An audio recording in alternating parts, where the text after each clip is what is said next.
Martin Eden, de Jack London. Traduit par Francis Kerlin.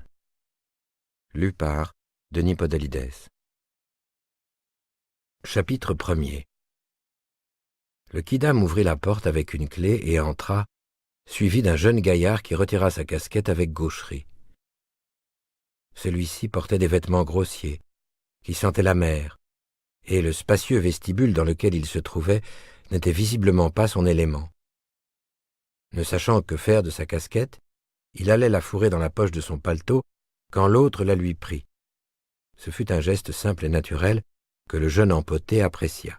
« Il comprend, » se dit-il, « il ne me laissera pas tomber. » Il marchait sur les talons de l'autre en roulant des épaules et en écartant inconsciemment les jambes, comme si le plancher, immobile, se fût soulevé et abaissé au gré des mouvements de la mer. Les vastes pièces semblaient trop étroites pour ses grandes enjambées, et il craignait que ses larges épaules ne heurtassent les chambranles ou n'allassent faucher le bric-à-brac des consoles. Il louvoyait avec méfiance entre les divers objets, et voyait se dresser des périls qui n'existaient que dans son esprit. Là où une demi-douzaine d'hommes eussent pu passer de front, entre un piano à queue et une table centrale jonchée de livres empilés, il se hasarda plein de terreur. Ses bras ballants pendaient lourdement à ses côtés. Il ne savait qu'en faire, et lorsque, dans un instant d'épouvante, l'un d'eux faillit effleurer les livres sur la table, il fit un écart comme un cheval effarouché, évitant de justesse le tabouret du piano. En observant le pas tranquille de l'autre devant lui, il se rendit compte pour la première fois qu'il avait une façon de marcher différente de celle des autres hommes. Il eut soudain honte de sa démarche de rustaud.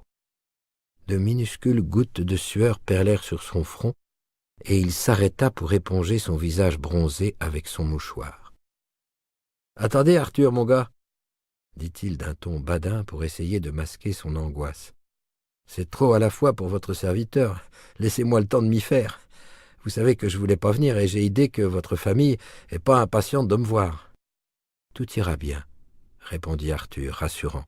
« Nous sommes des gens simples. Tiens, il y a une lettre pour moi. » Il revint vers la table, déchira l'enveloppe et se mit à lire, donnant à l'étranger le temps de se ressaisir. Et l'étranger lui en sut gré.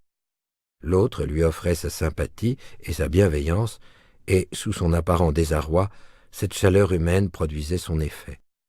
Il s'essuya le front et regarda autour de lui, le visage recomposé, mais avec dans les yeux cette expression qu'on voit chez les bêtes sauvages lorsqu'elles redoutent le piège.